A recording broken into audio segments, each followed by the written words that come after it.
കഴിഞ്ഞ ദിവസം കണ്ണൂർ ബിഷപ്പ് ഹൗസിൽ വെച്ച് സഹായം ചോദിച്ചെത്തിയ ചീമേനി സ്വദേശിയായ മുഹമ്മദ് മുസ്തഫ എന്ന ആൾ കണ്ണൂർ ബിഷപ്പ് ഹൗസിലെ പ്രൊക്യുറേറ്ററായ ബഹുമാനപ്പെട്ട ജോർജ് പൈനേടത്തച്ഛനെ കുത്തിപ്പരിക്കേൽപ്പിച്ച സംഭവം ക്രൈസ്തവ സമൂഹത്തോട് തന്നെയുള്ള ഒരു വെല്ലുവിളി തന്നെയാണ്.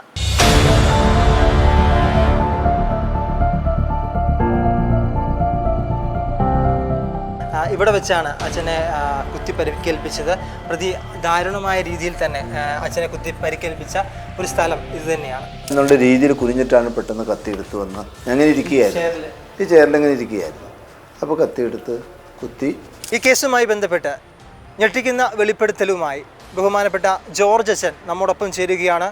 ഷെക്കീന എക്സ്ക്ലൂസീവ് നിങ്ങളിലേക്ക് പ്രേക്ഷക ശ്രദ്ധ ക്ഷണിക്കുന്നു. കഴിഞ്ഞ 13-ാം തീയതി വെള്ളിയാഴ്ച നടന്ന സംഭവത്തെക്കുറിച്ച് ബഹുമാനപ്പെട്ട ജോർജ് അച്ഛൻ ഷെക്കീനയോട് പ്രതികരിക്കുകയാണ്. അച്ഛാ, അന്നത്തെ ആ സംഭവത്തെക്കുറിച്ച് ഒന്ന് പ്രേക്ഷകരുമായിട്ട് പങ്കുവെക്കാവോ?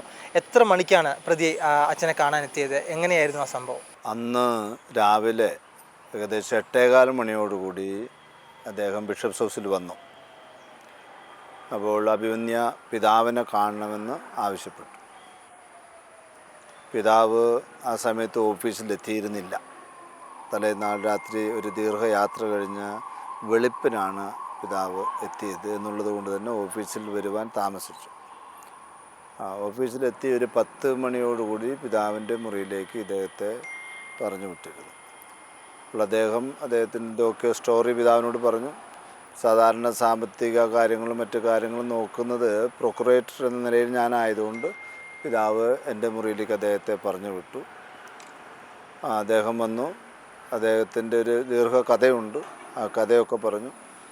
അപ്പോൾ ആ കഥയുമായി ബന്ധപ്പെട്ട് ഒന്നും ചെയ്യുവാൻ നമുക്കില്ല എന്ന് ഞാൻ സൂചിപ്പിച്ചു. ഏതായാലും നിങ്ങളോട് വന്നതുകൊണ്ടും പിതാവിനെ കണ്ടതുകൊണ്ടും ഒരു ചെറിയ സഹായം തരാമെന്ന് ഞാൻ പറയുകയുണ്ടായി. അപ്പോൾ ഞാൻ എൻ്റെ ഓഫീസിലാണ് ഇരിക്കുന്നത്. അപ്പോൾ അദ്ദേഹത്തിന് സഹായം കൊടുക്കുവാൻ വൗച്ചർ എഴുതിയിട്ട് ഒപ്പിടാനായിട്ട് കൊടുത്തു. പക്ഷേ അദ്ദേഹം അത് ഒപ്പിട്ടില്ല. എന്നോട് തുക എത്രയാണെന്ന് ചോദിച്ചപ്പോൾ ഞാൻ പറഞ്ഞു 1000 രൂപയുണ്ട് എന്ന് പറഞ്ഞു. അത് പറഞ്ഞ് ഒരു നിമിഷം അദ്ദേഹം നിന്നു. പെട്ടെന്ന് വന്ന് കത്തിയെടുത്ത് കുത്തി. ഒരു 5-6 തവണ കുത്തി. ഞാനത് പെട്ടെന്ന് തടഞ്ഞതുകൊണ്ട് വലിയ മാരകമായ പരിക്കില്ലാതെ ആയി. ശരീരത്തിൻ്റെ ഏത് ഭാഗത്താണ്? വയറിനാണ് കുത്തിയത്.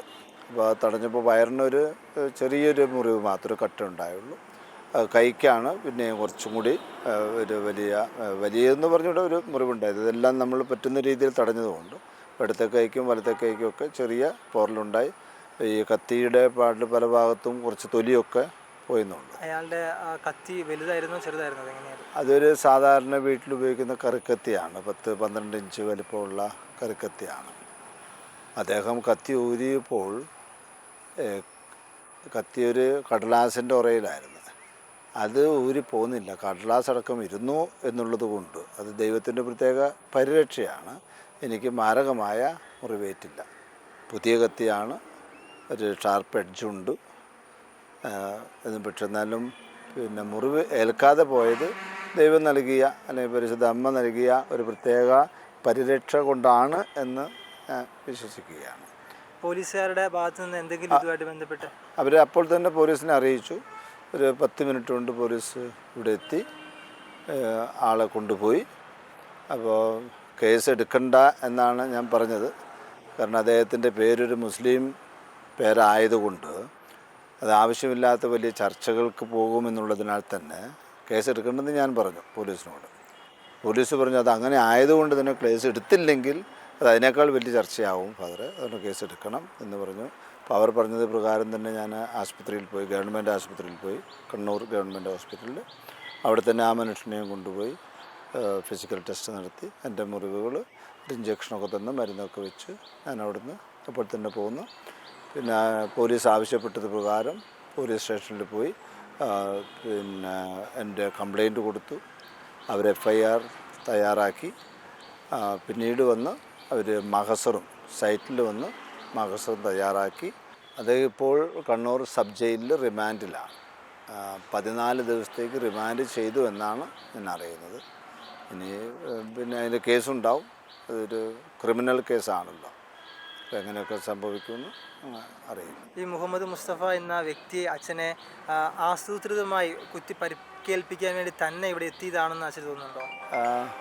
അദ്ദേഹം പോലീസിൽ പറഞ്ഞ അങ്ങനെയാണ്, മനഃപൂർവ്വമാണ് വന്നത്. അതുകൊണ്ടാണല്ലോ കത്തിയൊക്കെ തയ്യാറാക്കി വരണമെങ്കിൽ അതിൽ മനഃപൂർവ്വമുണ്ട്. പക്ഷേ അതേ അവസരത്തിൽ പിന്നെ അദ്ദേഹം ഞാനൊരു പുരോഹിതനായതുകൊണ്ടും അദ്ദേഹം ഒരു മുസ്ലിം ആയതുകൊണ്ടുള്ള പ്രശ്നമല്ല.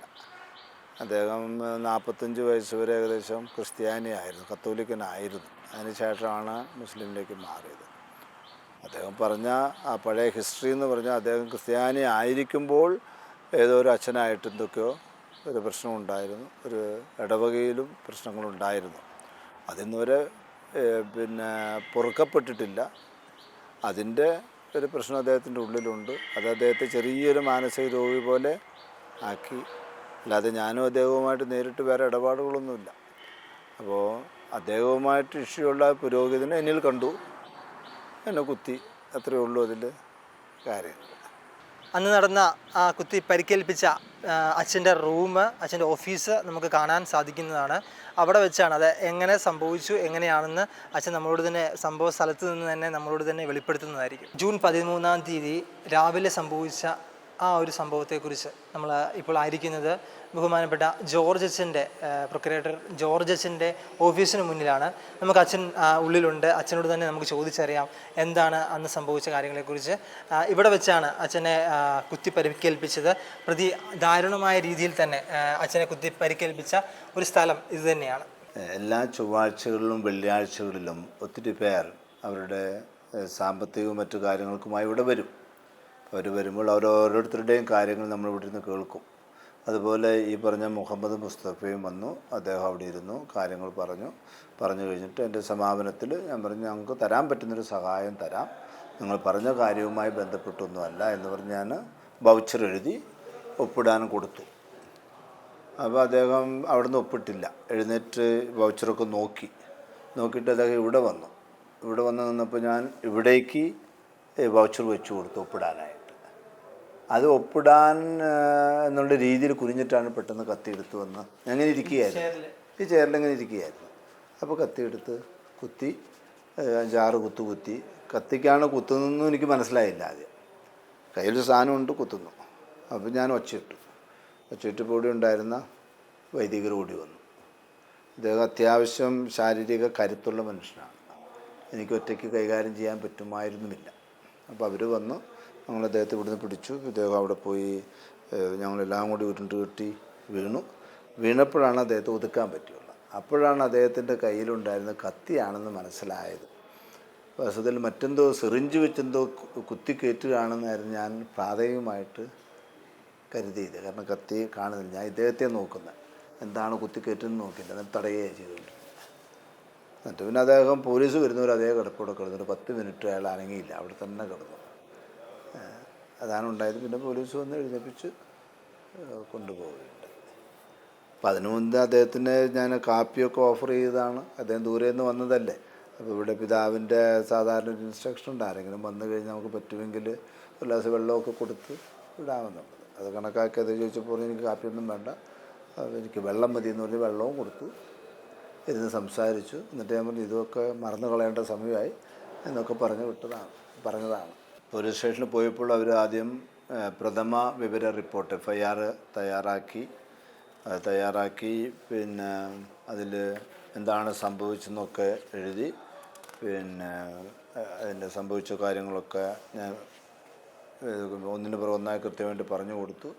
അപ്പോൾ അവരതിൻ്റെ സമ്മറിയൊക്കെ എഴുതിയിട്ട് അതിപ്പോൾ പിന്നെ ജുഡീഷ്യൽ ഫസ്റ്റ് ക്ലാസ് മജിസ്ട്രേറ്റ് കോടതിയിലേക്ക് വിട്ടിരിക്കുകയാണ്.